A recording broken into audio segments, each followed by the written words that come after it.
Everyone, स्वागत है फिर से आपका एक नए वीडियो में। तो आज इस वीडियो में हम बात करने वाले हैं ये हमारे हॉस्टल वार्डन की जो वैकेंसी आई है, जिसमें कि 699 पोस्ट है, जिसमें कि 334 सीट्स जो है वो सिर्फ और सिर्फ फीमेल्स के लिए है। और उसमें क्या सीन रहने वाला है कट ऑफ का, जिसको लेकर के लड़कियों में बहुत ज़्यादा क्योस मचा हुआ है, क्योंकि जितने भी चैनल्स हैं मैक्सिमम चैनल्स वो एक जनरल कट ऑफ की बात करते हैं या फिर सिर्फ मेल की बात करते हैं और प्राइमरली, लेकिन फीमेल्स की बात कम होती है कि फीमेल्स का क्या कट ऑफ जाना चाहिए। आज हम उसके बारे में डिस्कस करेंगे।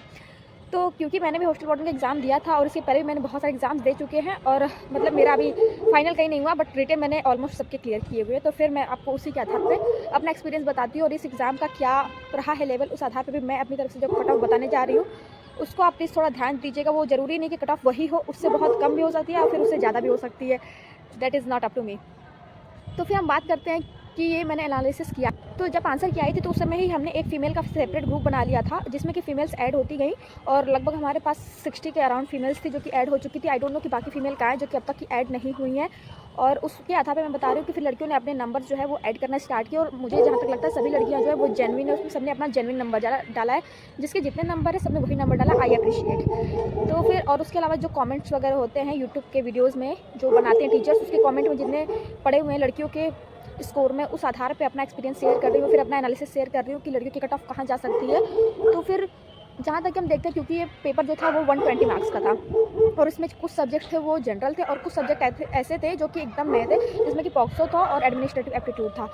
और उसके अलावा भी जो बाकी सब जो भी थे, लाइक जीके या फिर रीजनिंग, कंप्यूटर तो बहुत ईजी थी, मैं उसके लिए कुछ नहीं कह सकती, और रीजनल लैंग्वेज, इन सबको भी जब देखा जाए तो फिर मुझे पेपर मॉडरेट लगा। मुझे पेपर कहीं से भी ईजी नहीं लगा था। तो अगर जिनको ईजी लग रहा है तो इट मीन्स कि उनका लेवल बहुत अप है, बट मुझे पेपर मॉडरेट लगा था। तो मैं उसी आधार पर बताने जा रही हूँ कि क्या हो सकती है कट ऑफ। तो कट ऑफ की बात करते हैं तो मुझे लगता है कि जनरल कैटेगरी में जो भी लड़की अगर 120 में से अगर वो लगभग अगर 80% मार्क्स, तो वो मार्क्स अच्छे मार्क्स होते हैं। अगर 75 मार्क्स है, प्लस पेपर का लेवल देखते हैं और माइनस मार्किंग भी थी, सब चीज़ों को कंबाइन करके देखते हैं। प्लस इसमें सिर्फ लड़कियों का ही होने वाला है। लड़कियाँ जिस आधार पर उन्होंने अपना परफॉर्मेंस किया उसी आधार पर कट ऑफ डिसाइड होने वाली है।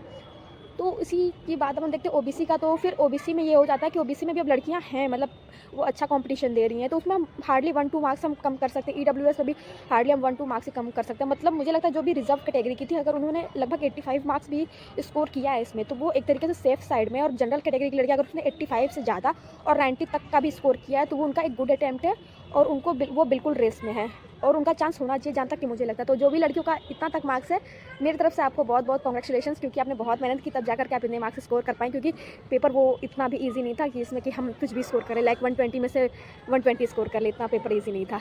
तो मेरे अकॉर्डिंग तो कट ऑफ यही रहनी चाहिए। और बाकी rest in God's hand, and I pray कि जल्द से जल्द रिजल्ट आए और जो भी